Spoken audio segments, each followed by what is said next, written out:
again I greet you in the most precious name of our Lord and Savior Jesus Christ. एक बार फिर से मैं आप सभी का स्वागत अभिनंदन मैं प्रभु यीशु मसीह के मुबारक नाम से करता हूं। और जैसा कि हमें पता है कि पैंडेमिक चल रहा है, कोविड चल रहा है और हमने ऑनलाइन बाइबल स्टडीज को हमने शुरू किया है एक बार फिर से, जैसे 2020 में किया था, 2021 में हमने किया है।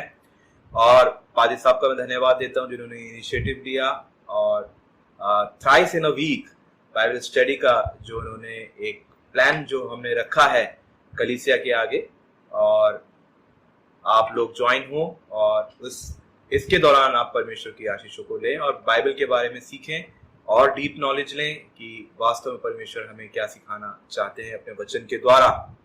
और एवरी सैटरडे जो है वो बाइबल स्टडी मैं पास्टर शारोन सावंत आपका लिए लूंगा और मुझे उम्मीद है कि आप लोग शामिल होंगे और परमेश्वर से बहुतायत से आप लोग ब्लेस होंगे। और आइए आज की हम बाइबल स्टडी शुरू करें। और सबसे पहले बाइबल स्टडी शुरू करने से पहले हम अपने सरों को खुदावंद के आगे झुकाएं और परमेश्वर से प्रार्थना मांगें। धन्यवाद सर्वशक्तिमान, एक बार फिर से धन्यवाद देते हैं सुंदर समय के लिए जो आपने हमें दिया। आपका नाम मुबारक हो पिता, और होने दीजिए आज की बाइबल स्टडी मेरे द्वारा नहीं बल्कि आपके द्वारा हो, और आप जो कुछ आज सिखाना चाहते हैं हम सीखें और आपके नाम को महिमा दें पिता। धन्यवाद देते हैं यीशु आपकी प्रेजेंस के लिए, उपस्थिति के लिए और तमाम उन बातों के लिए जो नाम हमारे जीवन में देते हैं। सब कुछ यीशु के नाम से होने वाला हो सके पिता। धन्यवाद यीशु प्रार्थना सुनने के लिए, प्रार्थना को यीशु के नाम से मांगते हैं, आमीन। आज हम एक नया टॉपिक हम लोग शुरू करेंगे बाइबल के अंदर से, और जो मैंने आज का बाइबल स्टडी के विषय का जो वचन लिया है वो लिया है यूहन्ना रचित सुसमाचार, उसका 10वां अध्याय 7 से लेकर 10 वचन तक। और जहां पर इस प्रकार लिखा है, इस पर यीशु ने उनसे फिर कहा, मैं तुम्हें सत्य बताता हूं, भेड़ों के लिए द्वार मैं हूं। वे सब जो मुझसे पहले आए थे चोर और लुटेरे थे, किंतु भेड़ों ने उनकी नहीं सुनी। मैं द्वार हूं, यदि कोई मुझसे होकर प्रवेश करता है तो उसकी रक्षा होगी। वह भीतर आएगा और वह बाहर जा सकेगा और चारागाह मिलेगी। चोर केवल चोरी, हत्या और विनाश के लिए ही आते हैं, किंतु मैं इसलिए आया हूं कि लोग भरपूर जीवन पा सकें। For today's Bible study, I have taken from the Gospel according to St. John, chapter 10, verses beginning from 7 to 10. And in English it is written over here, Jesus again said to them, truly, truly, I say to you, I am the door of the sheep. All who came before me are thieves and robbers, but the sheep did not listen to them. I am the door. If anyone enters by me, he will be saved and will go in and out and find pasture. The thief comes only to steal and kill and destroy. I came that they may have life and have it abundantly. कि परमेश्वर आज के इस वचन के पढ़े सुनाने पर हम सबको आशीष दे। अजीजों, बाइबल टॉपिक्स हमने बहुत सारे देखे, और जब मैं इस बाइबल टॉपिक को पढ़ रहा था, इस पैसेज को जब मैं पढ़ रहा था, तो मुझे एक चीज याद आई कि यीशु ने क्यों बोला कि द्वार मैं हूं। Why did Jesus say that I am the door? And the door, not the ordinary door, not the door जो कि बहुत कॉमन सा है, नहीं, the door of the sheep, the door of life, यानी जीवन का द्वार। और वो किस प्रकार का जीवन का द्वार था? तब मेरा जो माइंड था वो पुराने समय के मंदिर पे गया। And Jesus also said that your body is the temple of the Holy Spirit. Do not destroy it. यीशु ने कहा कि तुम्हारा जो शरीर है पवित्र आत्मा का मंदिर, इसको नाश ना करो, है ना। और पुराने नियम के अंदर जब हम मंदिर की बात करते हैं या किसी आराधनालय की बात करते हैं, तो हमारे दिमाग में एक ही बात आती है कि ऐसे बहुत सारे जो द्वार हैं उस मंदिर के अंदर जो हुआ करते थे वो बाइबल के अंदर दे रखे हैं। मगर उन द्वारों का मतलब क्या था, कैसे उन द्वारों को जो यहूदी लोग थे वो माना करते थे, कैसे वो पीछे चला करते थे, क्या किस तरीके से उनकी आइडियोलॉजी थी regarding the doors of the temples. और यीशु ने क्यों बोला कि मैं द्वार हूं और किस प्रकार का यीशु द्वार है। आज की इस बाइबल स्टडी जो सीरीज है इसके दौरान हम ये देखेंगे।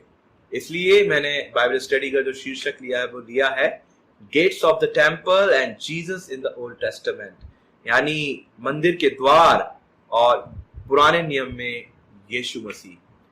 और हम इसको देखेंगे कि वास्तव में परमेश्वर क्या बात करना चाहता है।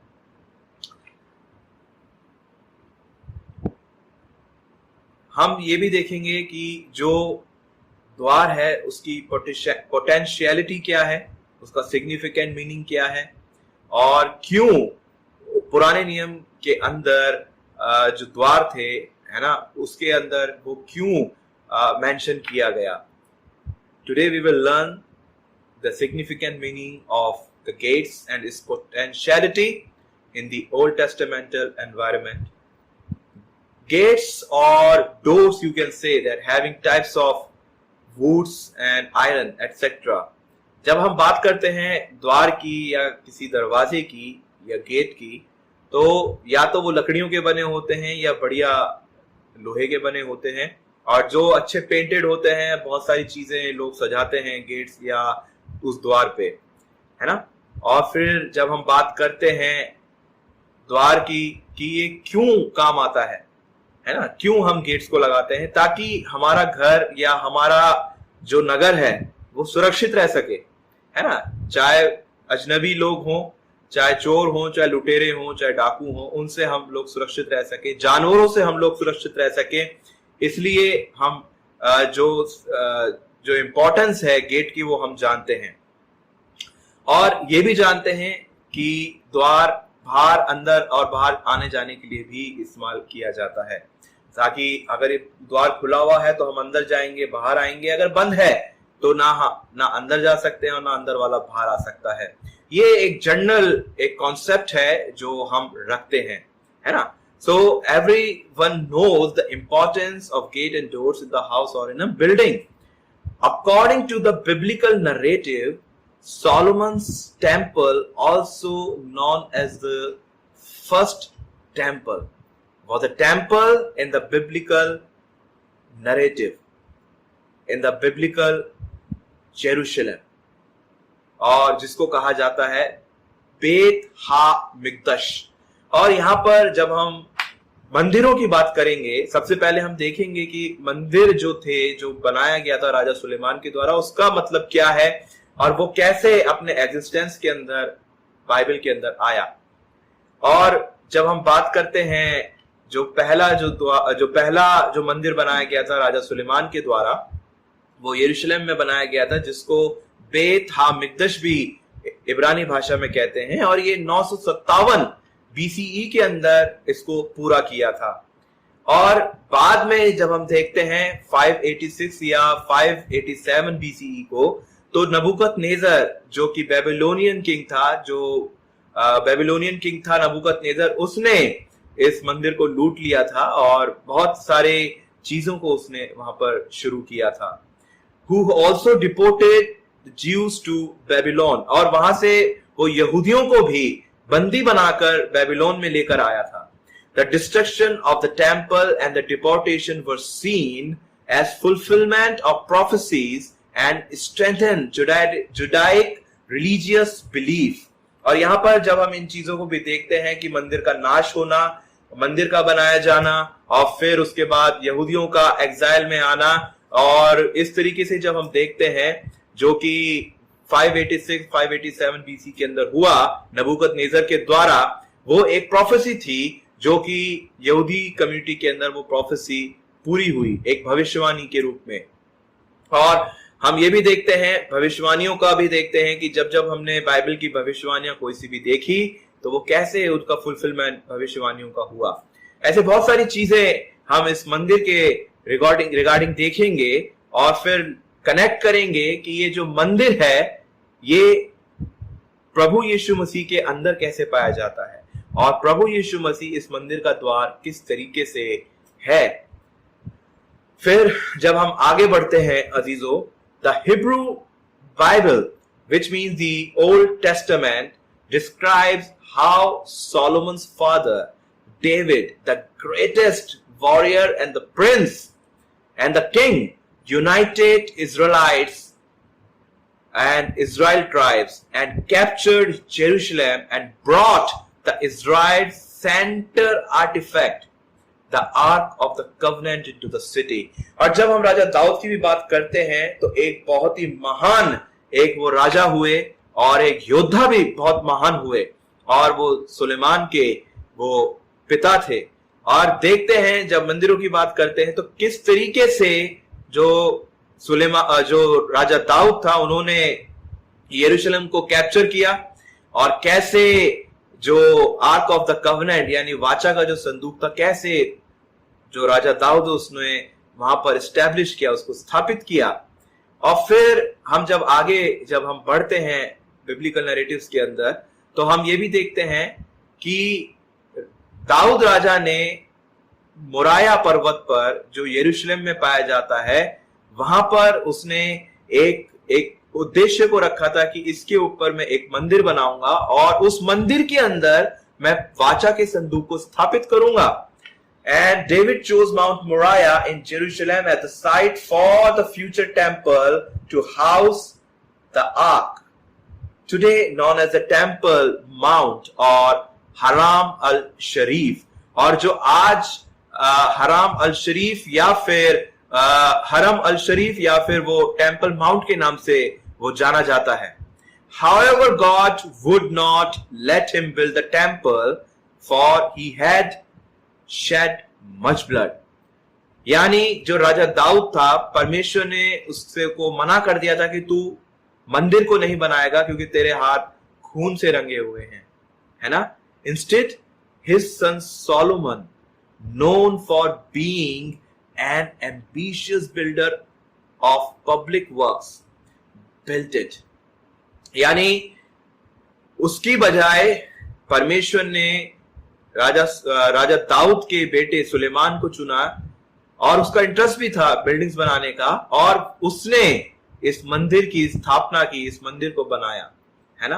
According to the Bible, the temple not only served as religious building but also a place of assembly for the Israelites. और जब हम बात करते हैं आराधनालयों की या फिर जब हम बात करते हैं मंदिरों की, तो वो सिर्फ रिलीजियस उसके अंदर अफेयर्स नहीं होते थे, मगर वो एक इजरायलियों का संगठन, एक क्षेत्र भी था जहां पर वो लोग इकट्ठा हुआ करते थे और यहोवा जो उनका परमेश्वर थे उनकी वो आराधना किया करते थे।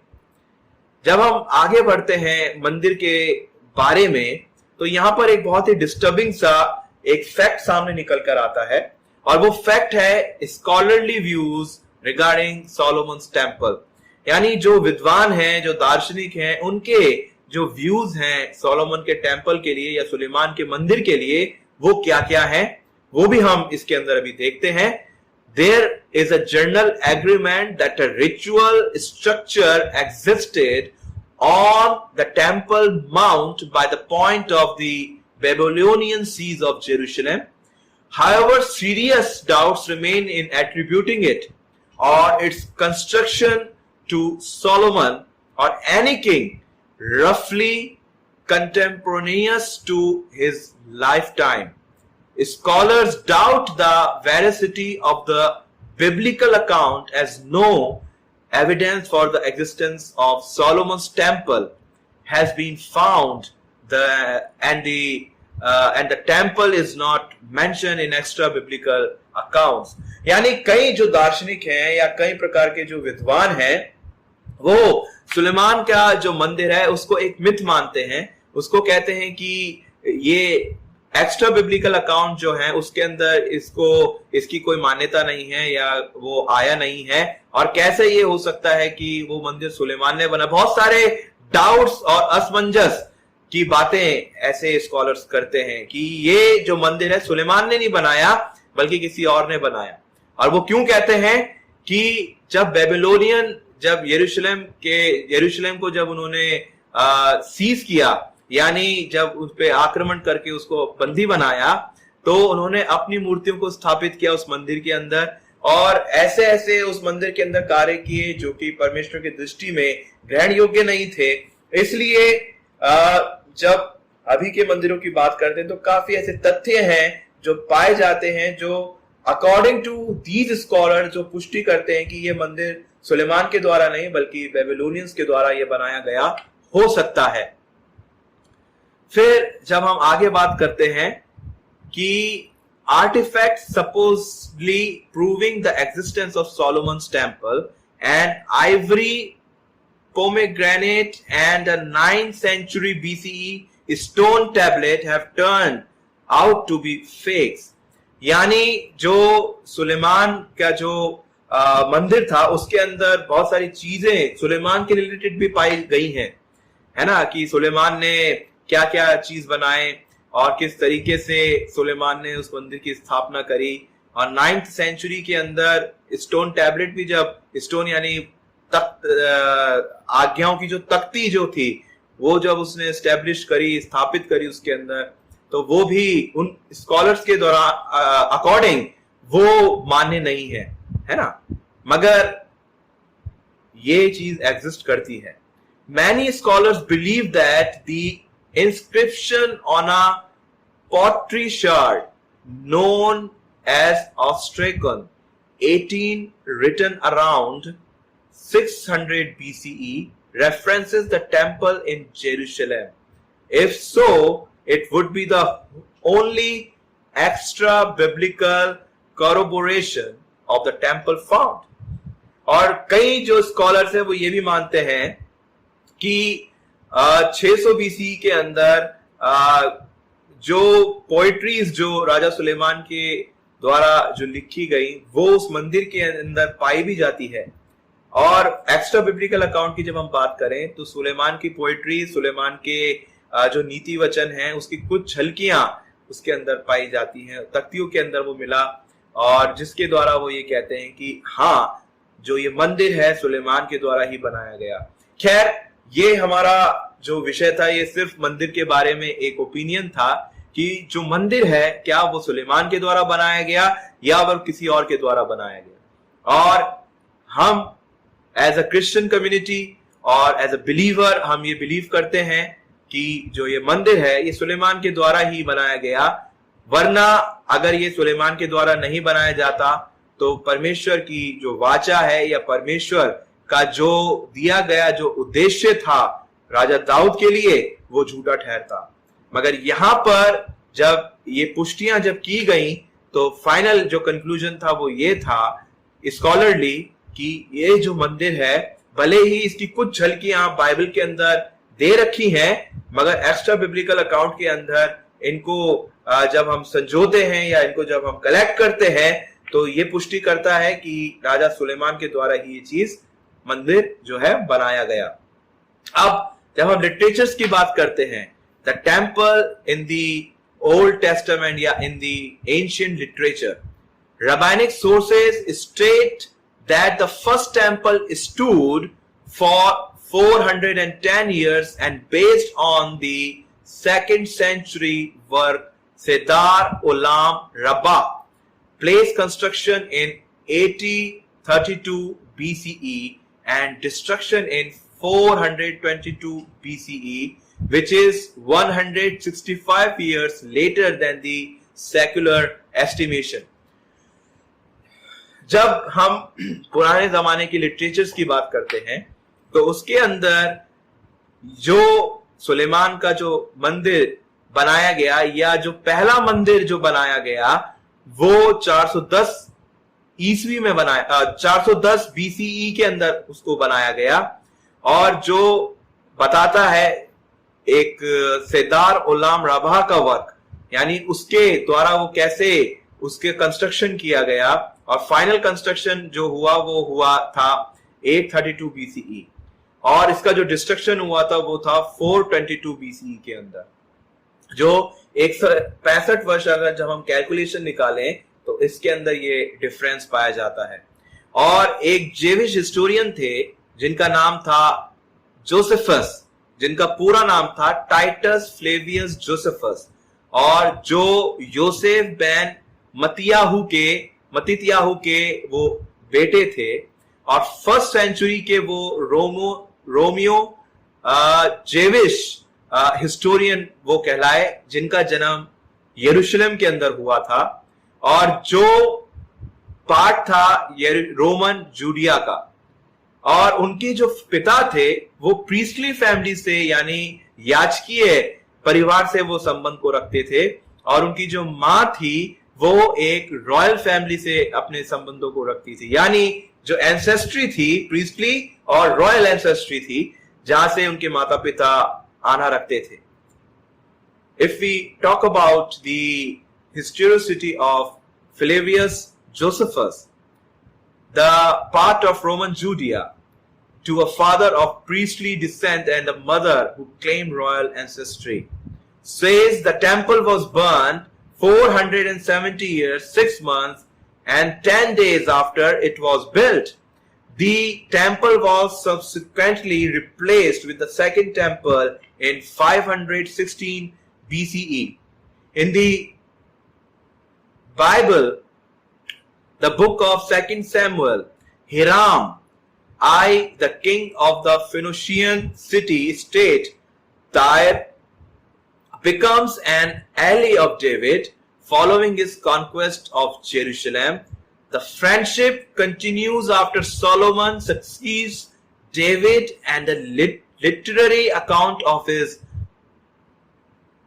how Hiram helps Solomon build the temple is given in the books 1 Kings chapter 5 to 9 and 2 Chronicles chapter 2 to 7। और यहां पर जब हम बात करते हैं हिराम की, और जो दूसरा शमूएल के अंदर पाया जाता है, और जिन्होंने तायर नाम का जो स्टेट था उसके अंदर उसने जो राजा दाऊद के साथ अपने आप को सहभागी किया, और ये फ्रेंडशिप राजा दाऊद के संतानों तक से चली, और जो सुलेमान जब पैदा हुए और जब बड़े हुए और जब वो राजा की गद्दी को उन्होंने संभाला, तब तक ये जो फ्रेंडशिप थी ये उनके साथ रही। और जब हम बात करते हैं स्क्रिप्चर रेफरेंसेस की कि किस तरीके से जो हिराम जो राजा था उसने सुलेमान की मदद करी, जो 1 किंग चैप्टर 5 to 9 में पाया जाता है, और दूसरा इतिहास उसके 2 से लेकर 7 चैप्टर के अंदर ये चीज पाई जाती है। और फिर हम देखते हैं Hiram agrees to Solomon's request to supply him with cedar and cypress. और जब राजा सुलेमान जब इस मंदिर को बना रहे थे तो उन्होंने हिराम के राजा से मदद मांगी कि मुझे आपसे मदद चाहिए इस मंदिर को बनाने के लिए, और जो राजा हिराम था उसने मदद करी, है ना, सुलेमान की मदद करी। और he tells Solomon that he will send trees by sea, और यहां पर लिखा हुआ है I will make them into rafts to go by the sea to the place that you indicate. I will have them broken up there for you to take away. In return for the lumber, Solomon sends him wheat and oil. Solomon also brings over a skilled craftsman from Tyre, also called Hiram, और जिनका एक और नाम था हुराम आबी, who oversees the construction of the temple। यानी जब हम देखते हैं कि किस तरीके से हिराम ने मदद करी कि साइप्रस की जो लकड़ियां, जो पेड़ की जो लकड़ियां थी वो भेजकर, और अपने अच्छे उत्कृष्ट वर्कर्स को भेजकर, और उसने मंदिर की देखभाल करी, और किस तरीके से मंदिर के कंस्ट्रक्शन के अंदर उसने अपने योगदान दिया। और इसके बिहाफ पर जो सुलेमान था उसने हिराम को अच्छे उत्कृष्ट कोटि के गेहूं भेजे, और तेल जो होता है उस समय का होता होगा वो भेजा, और दाखरस भेजा, है ना। और जब हम आगे बात करते हैं कि stone masons from Gebal Byblos cuts stone for the temple, और जो गिबाल के अंदर जो पत्थर पाए जाते थे उसको काट कर, है ना, मंदिर के लिए तैयार किया गया, उन पत्थरों को तराशा गया, और जो भी था उस तरीके से कैसे राजा सुलेमान के द्वारा उस मंदिर का निर्माण हुआ। फिर जब हम बात करते हैं according to first Kings, the foundation of the temple is laid in Ziv, यानी जिव नाम का एक प्रदेश था और पहले राजाओं के अंदर ये पाया जाता है कि पहला जो टेम्पल की जो नींव थी वो जिव के अंदर रखी गई। और जिव का मतलब होता है the second month of the 4th year of Solomon's reign, यानी दूसरे महीने के चौथे साल, यानी चौथे साल के दूसरे महीने, यानी जब राजा सुलेमान जब राज्य कर रहा था उसमें उसका कंस्ट्रक्शन किया गया और ये कंस्ट्रक्शन बुल के महीने में पूरा हुआ, जो जिसका मतलब होता है the 8th month of Solomon's 11th year, यानी 11वां साल जो सुलेमान के राज्य का था उसके 8वें महीने में ये कंस्ट्रक्शन पूरा हुआ। और जब आप कैलकुलेशन देखें तो इस मंदिर का निर्माण करीब करीब इसके अंदर 7 से 8 साल लग गए। According to the Flavius Josephus, Solomon began to build the temple in the 4th year of his reign, यानी जोसेफस ने, जो दार्शनिक थे, जो स्कॉलर थे उस समय के, जैविक हिस्टोरियन, ज्यूश हिस्टोरियन जो थे, उन्होंने, इतिहासकार जिसे कहते हैं, उन्होंने ये लिखा कि जब राजा सुलेमान गद्दी पर बैठा अपने पिता के बाद, तो चौथे साल से ही उसने अपने राज्य के अंदर मंदिर के कंस्ट्रक्शन को, यानी मंदिर के निर्माण को शुरू करवा दिया था। और फिर जब हम देखते हैं which the Macedonians call Artemisius and the Hebrews Jar, 592 years after the exodus out of Egypt, but after 1020 years from Abraham's coming out of Mesopotamia into Canaan, and after the deluge 1440 years, and from Adam, the first man who was created, until Solomon built the temple. There had passed in all 3102 years. यानी जब हम इस मंदिर की निर्माण की बात करते हैं और जब हम हिस्ट्री के अंदर जब हम जाते हैं, जहां पर परमेश्वर ने वायदों को किया, जहां पर परमेश्वर के बड़े बड़े जो लोग थे उनके साथ परमेश्वर का जो वायदा था, है ना, जब हम उसकी बात करते हैं, अब्राहम से लेकर सुलेमान की तब हम बात करते हैं, या फिर हम जब आगे बढ़ते हैं, इस तरीके से जब हम देखते हैं तो आदम से लेकर राजा सुलेमान तक कितने वर्ष बीत चुके थे? 3102 years, 102 वर्ष, 3102 वर्ष, और तब इस मंदिर का निर्माण हुआ था। After the temple and palace, यानी जब हम बात करते हैं इस completed, Solomon gives Hiram 20 towns in the Galilee as a partial payment for goods delivered, यानी मंदिर के निर्माण के बाद जिस हिराम राजा ने जब सुलेमान की मदद करी थी, उसकी एवज में राजा सुलेमान ने क्या किया?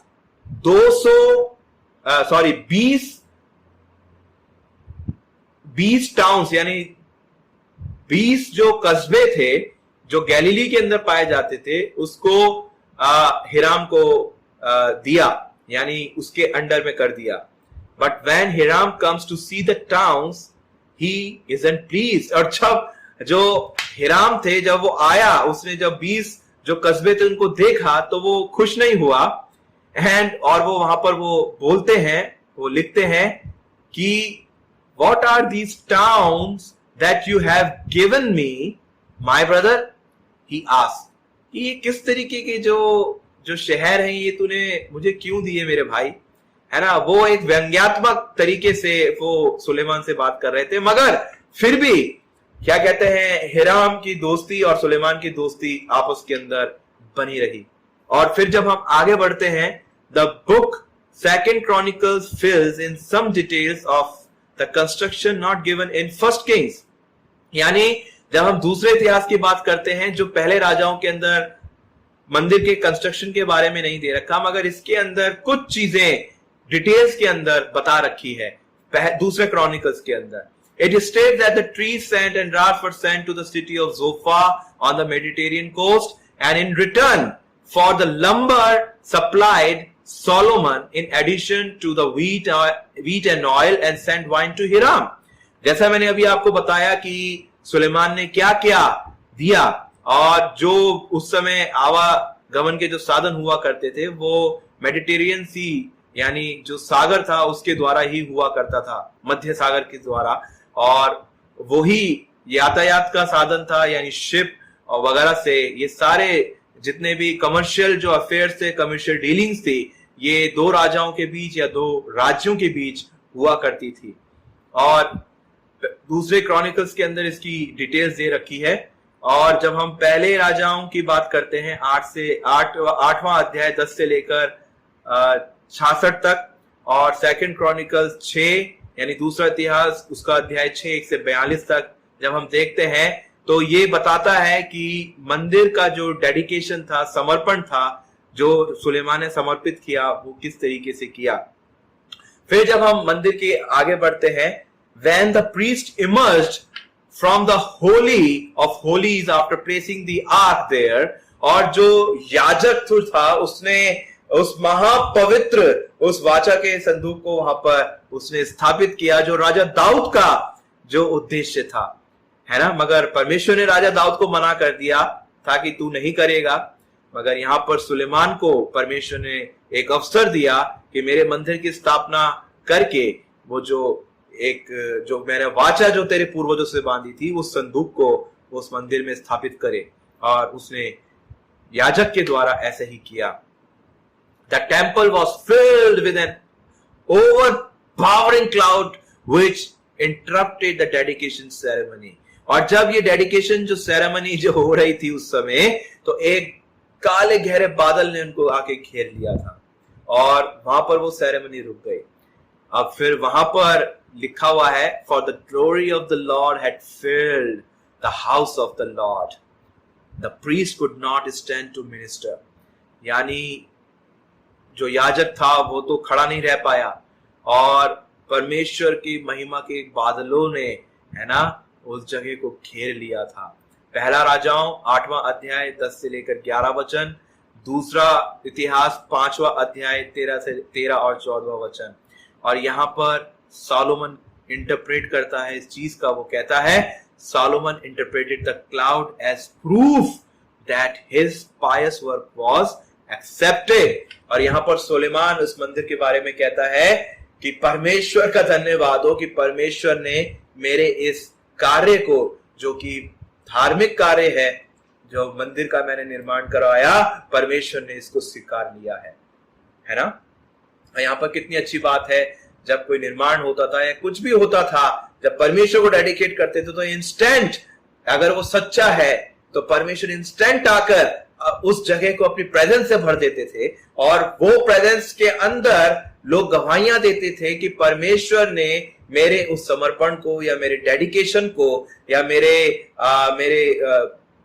ऑफरिंग को परमेश्वर ने ग्रहण कर लिया है. और ये बहुत ही अच्छी बात है अजीजों कि परमेश्वर हमारे डेडिकेशन को, हमारे ऑफरिंग्स को जब स्वीकारता है तो एक अमेजिंग कार्य होता है, और वो परमेश्वर का उद्देश्य जो परमेश्वर रखता है वो हमारे जीवन के द्वारा भी पूरा होता है. और यहाँ पर लिखा हुआ है 1 Kings chapter 8 verse 12 and 13.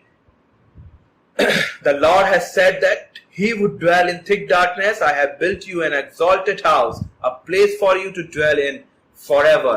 अगर मैं हिंदी में अगर ये पढ़ूं तो यहाँ पर साफ साफ लिखा हुआ है पहले राजाओं के अंदर उसका 8वां अध्याय 12 और 13.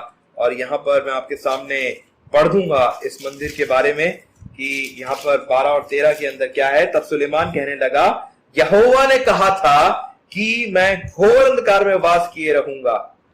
सचमुच मैंने तेरे लिए एक वास स्थान, वरन एक ऐसा दृढ़ स्थान बनाया है जिसमें तू युगानुयुग बना रहे.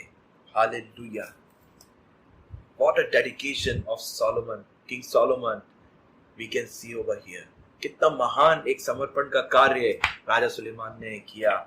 उसने उन वाचाओं को ध्यान रखा कि परमेश्वर ने जो वाचा उसके पूर्वज के साथ बांधी थी, उसके पिता के साथ बांधी थी, उसने उन वाचाओं को बड़े आदरपूर्ण तरीके से, विनम्रता से उसने पूरा किया। और इसी तरीके से परमेश्वर ने उसको साथ भी दिया और हिराम राजा को उसके लिए हम्बल किया, विनम्र किया, जहां से जो लेन देन था वो शुरू हुआ और उस मंदिर का निर्माण हुआ। ये मंदिर की बात थी। और जब हम इस मंदिर में जब हम आगे देखेंगे, आगे पढ़ेंगे, तो इस मंदिर का हम उद्देश्य भी देखेंगे और इसके हम सेक्शंस भी देखेंगे कि वो कौन कौन से सेक्शन थे इस मंदिर के अंदर और कौन कौन से द्वार थे जहां पर रिचुअल परफॉर्म हुआ करते थे और उनका मतलब क्या था, उनका सिग्निफिकेंट मीनिंग क्या था। और इसलिए जब हम देखेंगे कि मंदिर, परमेश्वर के जो मंदिर का जो द्वार थे उनका मतलब, और यीशु मसीह उसके अंदर कैसे थे और किस तरीके से यीशु मसीह ने अपने अपने कार्यों को, अपने बल को यहोवा के रूप में दिखाया, ये सब हम इस बाइबल स्टडी के दौरान हम देखेंगे। और आशा रखता हूं कि इस बाइबल स्टडी के दौरान आपको ये जरूर समझ में आया होगा कि जो राजा सुलेमान के द्वारा जो मंदिर बनाया गया था वो कितने जहतों से बनाया गया था, कैसे बनाया गया था और कैसे परमेश्वर ने राजा सुलेमान की मदद को किया। इसी तरीके से मेरे अजीजों, जब हम अपने शरीर को, अपने जो परमेश्वर ने मंदिर कहा है, जब हम उसको परमेश्वर के हाथों में दे देते हैं, अगर हम समर्थ नहीं हैं, अगर हम कैपेबल नहीं हैं, मगर फिर भी जब हम परमेश्वर से कहते हैं तो परमेश्वर हमारी पूरी मदद करता है इस मंदिर को संवारने के लिए। जैसे सुलेमान ने कहा कि मैंने एक दृढ़ निवास स्थान बनाया, इसमें तू युगानुयुग निवास करता रहे। और इसी तरीके से हम भी ये सीखते हैं कि जो हमारा शरीर, जो हमारा जीवन है, परमेश्वर के लिए मंदिर ठहरे और जिसमें परमेश्वर युगानुयुग हमेशा वास करता रहे। परमेश्वर इस बाइबल स्टडी के दौरान हम सबको आशीष दे। आमीन। Let us pray.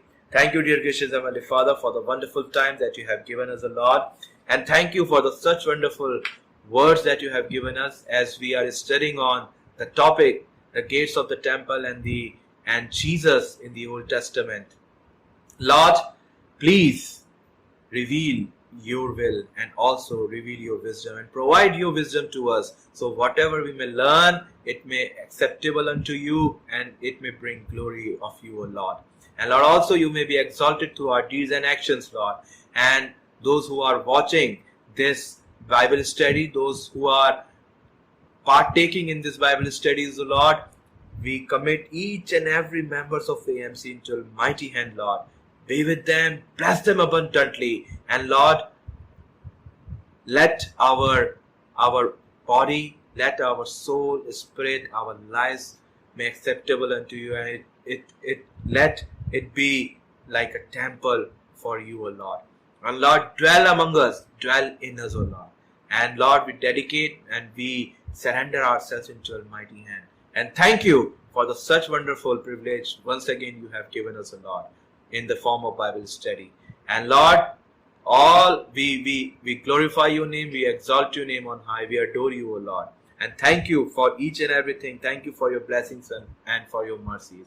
And thank you for hearing our prayer. We ask this pray in Jesus' most precious name. Amen. Let us receive the benediction.